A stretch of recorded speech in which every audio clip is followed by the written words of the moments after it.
Ubisoft did an AMA on Reddit that revealed a lot of brand new details for new things we can expect in Assassin's Creed Shadows, but also many things that we should not expect in the near future or at all. I collected all the important answers, many interesting things, so let's go. One of the answers that was kind of a letdown to me was regarding mythical content. I loved exploring the Egyptian, Greek and Norse mythology in the big expansions for the previous RPGs, with Valhalla of course even having the huge story arc in the main game. But Shadows, apart from a small section, of course did not touch on the Japanese mythology at all. So now Troll and a Half asked if more mythology stuff will be added, maybe in a second expansion. One of my favorite aspects from Origins. With level design director Luke responding, we did not want to expand more on the mythical elements than what we did in the main game. That being said, we are adding events like the Dead by Daylight tie-in, not canon, to explore more fantasy elements. So this reads to me that they're not doing a full-on mythology DLC for Shadows, so while that Dead by Daylight content really showed why more fantasy elements I think would really benefit the game, because they can have more interesting mechanics that don't make sense in a grounded setting, and a boss fight with more over-the-top abilities to catch us off guard. Now maybe they don't want to give anything away regarding the future, or maybe the rumored co-op mode features mythical elements, but right now it seems that it will just be the crossover events. Curious to hear your thoughts on this, and they by the way also confirmed that more collaborations are on the way,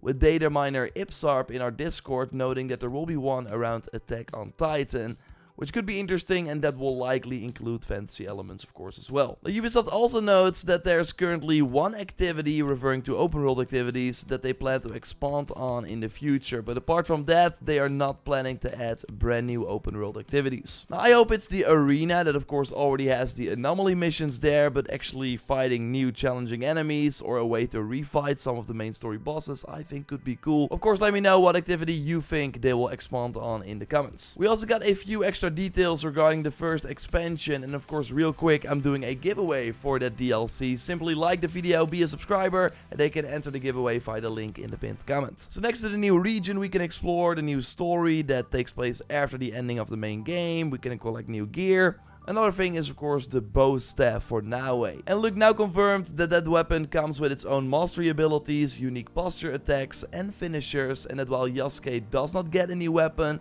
they now confirmed that he will still have new abilities to learn. I'm expecting way more DLC info as we get closer to the September 16th launch. We'll of course bring you all the spoiler-free content here, so stay tuned. But next to that paid expansion, that will of course be free if you pre-order the game, Ubisoft now also confirms that they are hard at work on more free story drops that will come in the future, but they will announce them after Claws of Awaji. So these are similar to the Louis Froy's mission and the Ravino quest that of course lets you recruit him as an ally, and that of course also included Templars. Luke now notes that they only scratched the surface with that Critical Role story drop, and that we can expect more deep dive into this conflict in the near future, which is nice. We also learned some interesting things about new gear and weapons both characters might be able to use. For one, many people asked about legacy outfits, and while Ubisoft indeed confirmed that they are coming, although they did not want to tell us which ones. Simon, the associate game director, did hint at the fact that they will be part of the next few live project rewards. So potential new projects, which totally seems like the perfect fit, because the Ubisoft Connect rewards we had before do not seem to be like a thing anymore. I'm curious if they will add perks to these like we saw in Odyssey, or if they will be just a cosmetic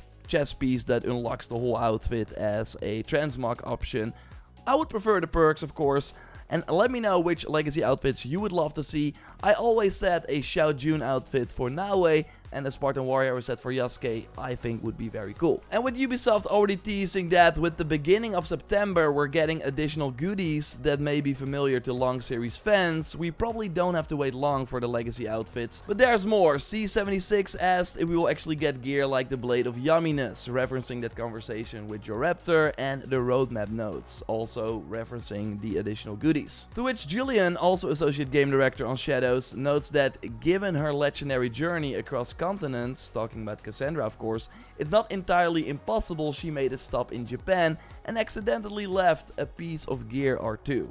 Who knows? So this really seems to hint at Assassin's Creed Odyssey gear in Shadows in the future, including hopefully that sick katana with the 250% damage, but that removed abilities. Maybe 250% is a bit too much, but I would love to have a perk like this in Shadows as well. In Valhalla we got the full spear of Leonidas and the hero sword from Odyssey, so would be down if they change that up for Shadows. And I'm curious if they will still do a Kassandra crossover. It's the same studio making Shadows, so I would not rule it out completely yet. Another interesting thing is that Dipset asked if there are plans to add more katana related assassinations, or if Yasuke can get non-violent takedowns of civilians in castles and towns. Basically, can we get some Yasuke things for Naue, and can Yasuke do some Naue moves? To which Luke said, Yasuke and Naue have a lot to learn from each other, stay tuned. Maybe I'm reading too much into this, but what if they plan to give some of the weapons from Naue to Yasuke and the other way around? It would probably be an easier way for them to add new playstyles for both characters than making a completely new weapon type from scratch. And we actually already know what this could look like thanks to footage from Slider V2, who gave the movesets from Naue to Yasuke and the other way around.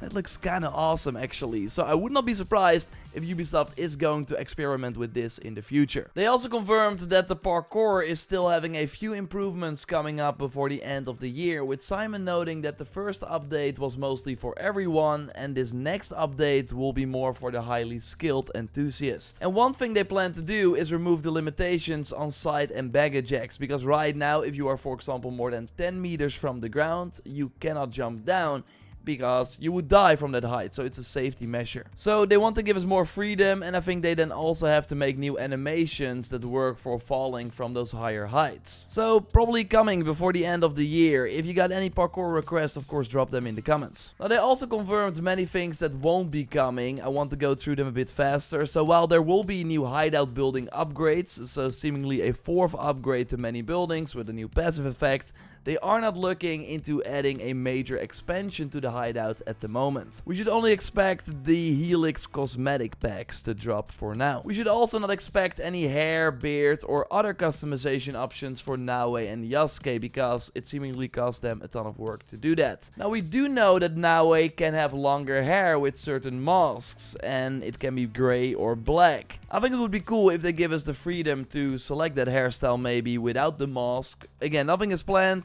just a suggestion. People were asking about this early concept outfit for Naue, but that is sadly also not planned, although I agree, it does look awesome. We also should not expect a torch, because the world they built cannot react to fire. It would realistically burn down, but they don't have the assets for that, hence why we also don't have a fire element on weapons. The Discovery Tour is not coming, as I already predicted, with of course the Mirage-like codec system taking its place. No stat page anytime soon, as they know that there are other things that people want more. Am I really the only one who wants to see what all my gear combined does? It feels like such a normal feature that the other RPGs had as well, but feels like I'm kinda alone in this. Also don't expect the permadeath mode from Mirage. I also don't think that it makes sense in a huge game like Shadows. Calling Naue or Yasuke as a companion when playing as the other character is also not planned due to technical limitations, as they don't have an AI for both characters that is balanced, and it would then also have to be a lower quality than the character model we have now to not run into memory issues. Also don't expect an ally that is using a hidden blade in combat, as that would also cost a ton of new animation work, and they also have nothing planned regarding making cities feel more crowded and alive. Subscribe of course if you haven't already. If we hear anything about the DLC or other Shadows content, I'll of course be the first to tell you here. A like would be awesome, and check out our previous video on secret changes and way more Shadows things that happened recently by clicking on the screen. I will speak to you soon. Goodbye.